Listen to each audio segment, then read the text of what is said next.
नमस्कार, मैं हूँ ईशा चौहान और BTV देख रहे सभी दर्शकों का स्वागत है। तो चलिए बात करते हैं आज की मुख्य खबरों की। पंजाब में अगले महीने से गेहूं आटे की होम डिलीवरी शुरू हो सकती है। सरकार इसकी शुरुआत बसंत पंचमी से करने की योजना बना रही है। सूत्रों के मुताबिक शुरुआती चरण में होम डिलीवरी सीमित होगी और दूसरे चरण में विस्तार दिया जाएगा। मौजूदा सरकार मार्च में 2 साल पूरे कर रही है और सरकार फरवरी के मध्य से होम डिलीवरी शुरू कर सकती है। फरवरी में 6 लाख से अधिक राशन कार्ड धारकों को गेहूं या आटे की होम डिलीवरी मिल सकती है, जिससे करीब 30 लाख लोगों को फायदा होगा। पंजाब सरकार ने पहले कैबिनेट में ही होम डिलीवरी का फैसला लिया था, लेकिन इस योजना को हाई कोर्ट में चुनौती दी गई है। होम डिलीवरी का काम लगातार लटका हुआ है, लेकिन पंजाब में फिलहाल 1 करोड़ के लगभग लाभार्थी हैं जिन्हें गेहूं या आटा दिया जाना है। बता दें कि पंजाब सरकार का कहना है कि होम डिलीवरी योजना फरवरी के मध्य में आम आदमी पार्टी द्वारा आयोजित एक रैली में शुरू की जाएगी और इस योजना की शुरुआत मुख्यमंत्री भगवंत मान और आप प्रमुख अरविंद केजरीवाल करेंगे। सबसे पहले इसकी शुरुआत 27 जनवरी से करने की योजना थी, लेकिन ठंडे मौसम के कारण इसे फरवरी में किया गया है। इस योजना के शुभारंभ के लिए फतेहगढ़ साहिब में आप के नेता फरीदकोट या फिरोजपुर संसदीय क्षेत्रों में से स्थान चुन रहे हैं। इस योजना के लागू होने के बाद गेहूं या आटे का वितरण तिमाही आधार पर नहीं बल्कि मासिक आधार पर किया जाएगा। इस योजना के लिए राज्य सरकार ने सालाना 670 करोड़ रुपए रखे हैं। खुराक और सप्लाई विभाग के अधिकारियों का कहना है कि सरकार इस योजना को शुरुआत में सरकारी डिपो के माध्यम से चलाएगी। इसी प्रकार नोडल एजेंसी मार्कफेड ने इस योजना को चलाने के लिए 800 मॉडल उचित मूल्य की दुकानें स्थापित की हैं। इन दुकानों को चलाने और आटा गेहूं वितरित करने के लिए 4 विक्रेताओं का भी चयन किया गया है। अधिकारियों के मुताबिक मुहूर्त तक यह योजना पूरी तरह से तैयार है। गौर करने वाली बात यह है कि लोगों को उनके घर पर ही 5 किलो गेहूं या गेहूं का आटा मुफ्त दिया जाएगा।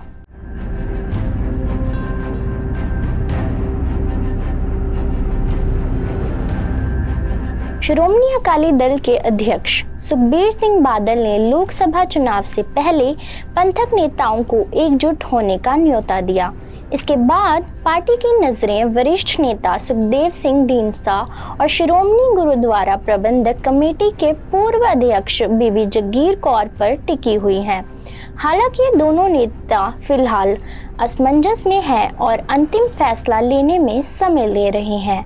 अकाली दल के प्रवक्ता दलजीत सिंह चीमा ने कहा कि अकाली दल पंजाब में संयुक्त मोर्चा बनाकर खुद को पुनर्जीवित करने की कोशिश कर रहा है। उन्होंने कहा कि पार्टी के प्रतिनिधि दैनिक आधार पर दोनों नेताओं के संपर्क में हैं और उनके द्वारा उठाए गए मुद्दों का समाधान किया जाएगा। ग्रंथ साहिब के अपमान की घटनाओं के लिए माफी मांगे, जबकि बीबी जगीर कौर चाहती थी कि SDP को बिना किसी राजनीतिक हस्तक्षेप के एक स्वतंत्र संस्था बनाया जाना चाहिए। हालांकि पार्टी को उम्मीद है कि 1 फरवरी से शुरू होने वाले पंजाब बचाओ यात्रा से पहले दोनों नेता अकाली दल में लौट आएंगे। बता दें, युक्त 40 दिवसीय यात्रा के दौरान अकाली दल ने 117 विधानसभा क्षेत्रों में से 40 निर्वाचन क्षेत्रों को कवर करने की योजना बनाई है।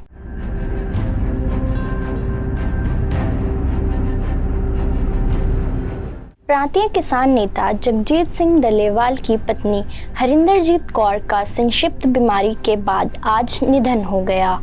हरिंदरजीत कौर का आज दोपहर उनके गांव डल्लेवाल में अंतिम संस्कार कर दिया गया। इस मौके पर पंजाब भर के किसान संगठनों और समाज सेवी संगठनों के नेता मौजूद रहे। श्रोमणी अकाली दल के अध्यक्ष सुखबीर सिंह बादल ने हरिंदरजीत कौर की मौत पर दुख जताया। इस बीच विधानसभा अध्यक्ष कुलतार सिंह संधवा ने बीवी हरिंदरजीत कौर के निधन पर गहरा दुख व्यक्त किया।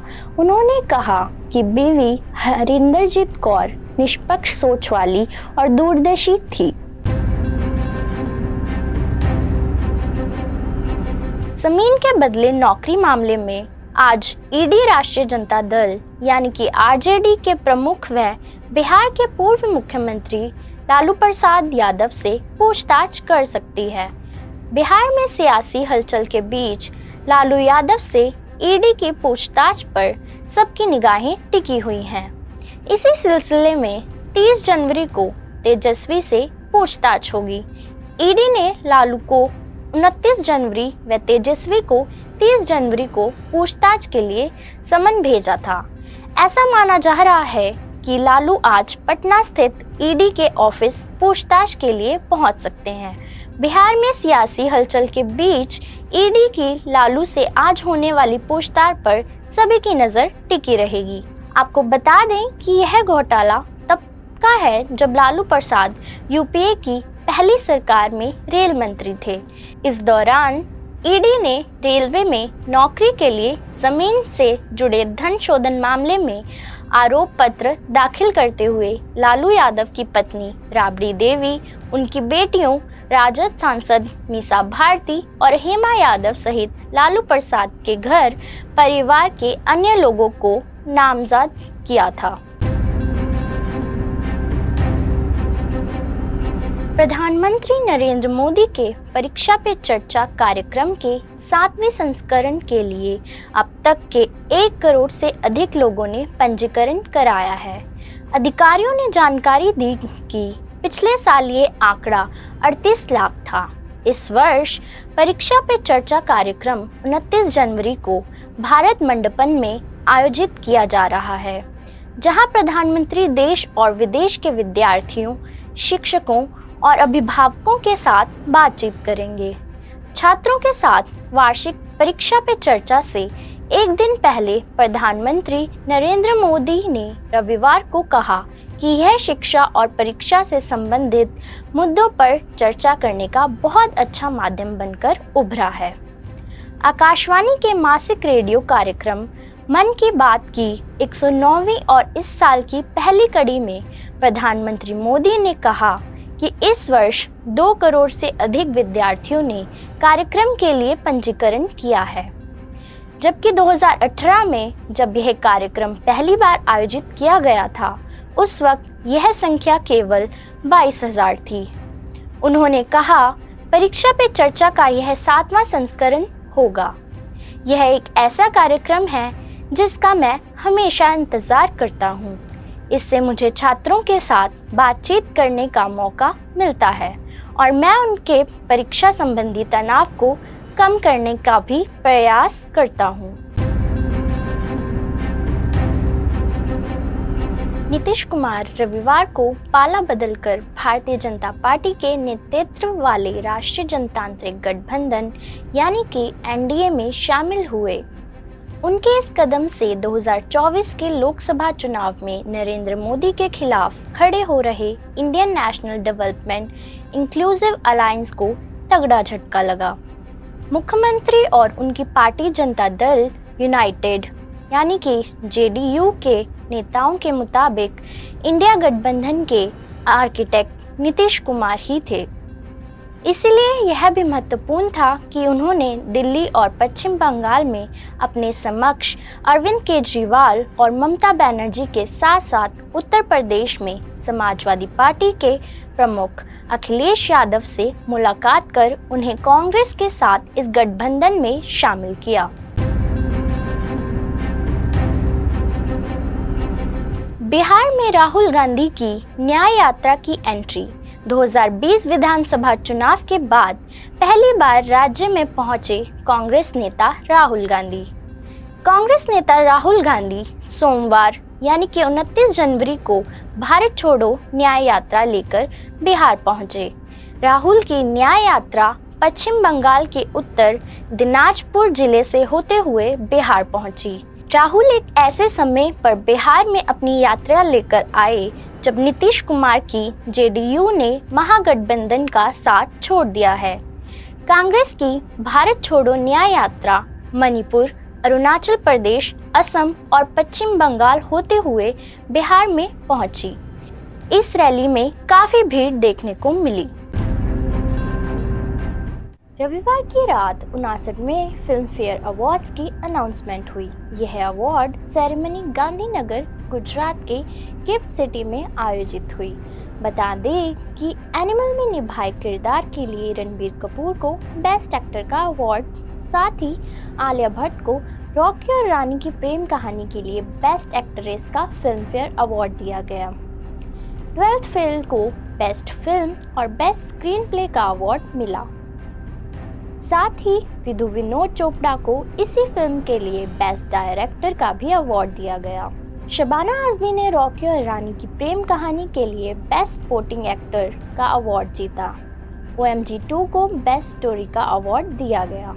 इशिता माइत्रा को रॉकी और रानी की प्रेम कहानी के लिए बेस्ट डायलॉग का फिल्म फेयर अवार्ड मिला। इसके अलावा शिल्पा राव को पठान के गाने बेशरम रंग के लिए बेस्ट फीमेल प्लेबैक सिंगर का अवार्ड मिला। एनिमल का गाना अर्जुन वैली गाने वाले भूपेंद्र बब्बल को बेस्ट प्लेबैक सिंगर मेल का अवार्ड मिला। सिनेमा में योगदान के लिए डायरेक्टर डेविड धवन को लाइफ टाइम अचीवमेंट पुरस्कार दिया गया। अमेरिका के जॉर्जिया में एक भारतीय छात्र की हत्या कर दी गई। अमेरिका मीडिया फॉक्स न्यूज़ के मुताबिक 25 साल के छात्र विवेक सैनी की हत्या एक बेघर शख्स ने की। उसने विवेक के सिर पर हथौड़े से 50 बार वार किया। विवेक एक फूड मार्ट में काम करता था। स्टोर के बाहर एक बेघर शख्स आता था। विवेक और स्टोर के बाकी कर्मचारियों ने इस बेघर शख्स को रहने के लिए जगह दी। वह यहीं रहता, लेकिन 16 जनवरी को विवेक ने जब उसे जगह खाली करने के लिए कहा तो वो गुस्से में था और उसने विवेक की हत्या कर दी। पुलिस ने आज इस मामले की जानकारी देते हुए कहा है कि जॉर्जिया में भारतीय छात्र की हत्या करने वाले आरोपी को गिरफ्तार कर लिया गया है। बिग बॉस 17 28 जनवरी को शानदार तरीके से समाप्त हो गया। सबसे अधिक वोटों के साथ मुनव्वर फारिक ने BB 17 की ट्रॉफी जीती। विजेता के रूप में देख उनके फैंस काफी खुश दिखाई दिए। वहीं सोशल मीडिया पर उनके चाहने वाले उन्हें बधाई देते हुए लगातार पोस्ट कर रहे हैं। बता दें कि विजेता बनते ही मुनव्वर फारिक को बिग बॉस 17 की ट्रॉफी के अलावा प्राइज मनी के तौर पर 50 लाख रुपए और हुंडई क्रेटा कार इनाम में दी गई है। मुनव्वर के लिए यह शो जीतना आसान नहीं था। उन्होंने पहले टॉप 3 में आए अभिषेक और मनारा को मात दी, फिर टॉप 2 में आए अभिषेक को टक्कर देते हुए बिग बॉस की ट्रॉफी जीत ली। अभिषेक इस शो के सेकंड विनर रहे।